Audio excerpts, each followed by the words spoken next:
안녕하세요. 네, 제가 약속했던 녹방을 좀 늦게 해드리게 됐어요. 그래도 얼른 녹방을 해갖고 올려서 얘기들을 하려고 해요. 제가 시장에 대해서 화요일에 온체인 데이터 가지고 이야기하려 했던 것들 몇 가지만 좀 짧게 다뤄보려고 합니다. 네, 요거는 21시간 전이 아니라 요거 한번 잠깐 새로 고침해봐야 될 것 같은데. 음, 오, 새로 고침했더니 다른 페이지로 빠졌다. 21시간 전이 맞군요. 지금 기준으로 뜨는 거구나. 네. 그래서 요건 21시간 전에 올라온 건데 이더리움의 과도한 거래 실패가 시장 과열을 나타낸다고 해요. 네. 그래가지고 과거에 이렇게 거래 실패 횟수가 20만 건을 넘어갔을 때 요 빨간 선이죠.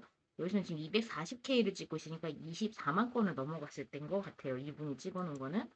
그래서 롯데 시장 과열을 보여서 가격 조정하는 경우가 많았다고 합니다. 하지만 이런 식으로 이러고 나서 조정 오고 나서 더 크게 상승하는 경우들도 있었기 때문에 네, 모든 것이 그 대량 조정으로 이어지는 대거 조정으로 이어지는 그런 거라고 확신할 수는 없을 것 같고요. 아무튼 이런 20만 건의 트랜잭션 실패를 체크를 해야 될 것 같아요. 트랜잭션 수가 증가하면 당연히 네트워크가 과열이 되고 그래서 더 가스 요금 많이 내려고 전쟁을 하게 되고 그리고 가스 한도가 그럴 때는 낮은 선택을 해버리면은 트랜잭션이 실패하게 되잖아요.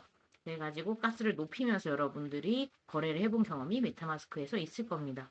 그래가지고 최근에는 그러한 거래 실패들이 굉장히 많이 일어난다는 분석을 해줬고요. 그게 시장 과열을 의미한다고 하는데 사실 이더리움이 어떤 업그레이드를 하고 있고 이것이 가만히 있는 닫힌 개가 아니라 열린 개이기 때문에 주변 상황이나 여러 가지 영향을 받을 거라서 또 이 안에서 활성화되어 있는 프로젝트들의 상황도 이러한 페일 트랜잭션 카운트에 영향을 주잖아요. 그런 점들 때문에 요거 가지고 너무나 단순하게 파악하는 것은 조금 어려울 수 있을 것 같고요.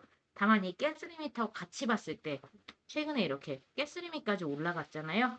그래서 이더리움 평균 가스 한도가 사람들이 이거 최대 가스 한도를 지정을 해갖고 거래 수수료가 안 높게 그렇게 할 수 있는데 요거를 지금 가스 한도가 예, 증가하는 추세. 그래서 거래 아까 보셨다시피 트랜지션 자꾸 실패할 때 이렇게 가스한도까지 증가를 시켜버리게 되면은 네트워크 자체가 활성화가 엄청 크다는 뜻이고 그것이 어떨 때는 그 부장 절정에서의 그러한 모습일 수가 있다는 건데요. 최근에 보여주는 가스한도 같은 경우는 2020년 디파이 메타 때 그때 그 피크 좀 그런 때를 방불케 하는 그러한 가스한도고 또 2021년에 보여줬던 가스한도들에 비해서는 확연하게 높다는 걸 알 수가 있고요.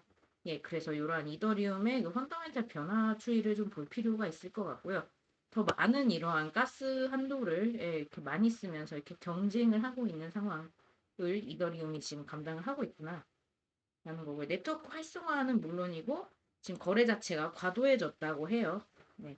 그러면서 거래가 과도해졌을 때 가스 리밋이 적은 경우는 그 거래를 잘 수용을 하고 뭐 레이어 2나 여러 가지로 잘 돌아가면서 이더리움이 부하를 견디는 건데 가스 리밋이 올라간다는 거는 네트워크의 혼잡이 그대로 지금 가격에 반영이 되는 상황이죠. 그래서 과열 때문에 이 자리는 조정이 올 수가 있다라고 하는데 이 분석가 같은 경우는 마지막에 하지만 자기가 봤을 때는 단기적인 숏텀 페노메논 단기적인 현상인 것 같다라고 이야기를 하네요. MVRV 사이클 지표를 보면 아직 추가 상승 여력이 있는 것 같으니 조정장에 이더리움을 매집해도 괜찮을 것 같다. 끝이 나요. 그래서 이것 때문에 조정이 약간 필연적인 것처럼 이야기를 하고 있는데 판단은 각자 하셔야 될 것 같아요. 항상. 그래서 하나의 가능성을 이 사람은 제시하는 거니까요. 여기 킥테이크가 빠져 있네요. 음, 요거였는데. 때린 메이 앵커의 주원 버스라고 해가지고 요거는 구독장님이 미더방에 올려주셨던 자료예요. 그래서 이 사람은 항상 5월에 팔라는 속설이 크립토에서 맞았는지 보여주고 있는데 요 그림만 간단하게 보고 가시면 될 것 같아요. 5월마다 어땠었는지 비교를 해보시면 5월에 내렸던 적도 많았고 최근 2년은 특히나 내렸어요. 그죠? 그래서 예, 요거 같은 경우는 주식 시장에서는 5월에 팔라는 게 속설처럼 있지만 코인 시장에서는 그걸 장담할 수는 없는 히스토리다. 다만 주식과의 상관관계가 높아졌던 최근 2년 동안 보시면은 레드였어요. 그래서 그때는 5월에 셀오프가 시그니피컨트하게 일어났다. 작년은 루나 사태가 있었던 게 5월이었고요. 그리고 재작년은 붓다빔, 그 유명한 붓다빔이 5월에 있었던 거 다 기억하실 겁니다. 네. 그랬고 이것이 주식과 상관관계가 올라간 이후에 계속 벌어졌던 일인 만큼 향후에도 이렇게 음봉이 찍힐지 이거는 올해도 사실 그래서 주식과의 상관관계를 생각하면 음봉이 나올 가능성을 무시는 못하겠으니까 한번 체크를 해보시면 좋을 것 같고요. 그래서 비트의 조정 가능성 물론 이 조정이 끝은 아니에요. 그거를 대비를 좀 하는 것이 필요하긴 하겠다 하는 거고요. 네, 센티멘트를 열어봤습니다. 센티멘트가 보시면은 이러한 트위터를 올려놨어요. 그래서 AI가 이렇게 테크나 인베스팅 월드에서 좀 더 그 인사이트풀한 그런 거를 좀 많이 내놓고 있대요. 점점점. 그래서 센티멘트 같은 경우도 이렇게 AI를 이용해갖고 투자 전략을 내는 그러한 방법을 하고 있나 봐요. 그래서 저는 요 사진만 간단하게 볼게요. 미더방에 요 사이트에 대해서 올려놨으니까 요 링크 누르고 들어가셔서 보는 것도 방법이겠죠. 그래서 AI 보호시 디스코드에 있는 그 센티멘트 디스코드 여기 한번 가봐야 될 것 같아요. 그래서 크라우드 센티멘트를 통해서 쿼리를 가지고 마켓에 그 프레딕션을 한다고 해요. 그래서 사람들이 어떤 이야기 하는지 소셜 볼륨을 보는 것이었고요. 그걸로 봤을 때 여기 빨간색이 많이 나올 때가 지금 보시면 퍼드, 바이 시그널 파란색이 많이 나올 때가 이거는 긍정적인 어감, 부정적인 어감을 분석을 한 것 같거든요. 요때가 포모, 셀 시그널, 하이퍼드, 바이 시그널 이런 식으로 해서 쭉 이어가지고 지금 보고 있는데 네, 보시면은 여기는 지금 하이퍼드도 하이포모도 아닌 자리라는 걸 알 수가 있고요. 제가 볼 때 이거는 중간 지점으로 해석을 하는 게 옳아 보이고요. 시장이 어떻게 보면 지금 이 정도 가격이 왔음에도 불구하고 상당한 냉각을 겪고 있는 그러한 상황으로 볼 수가 있겠습니다.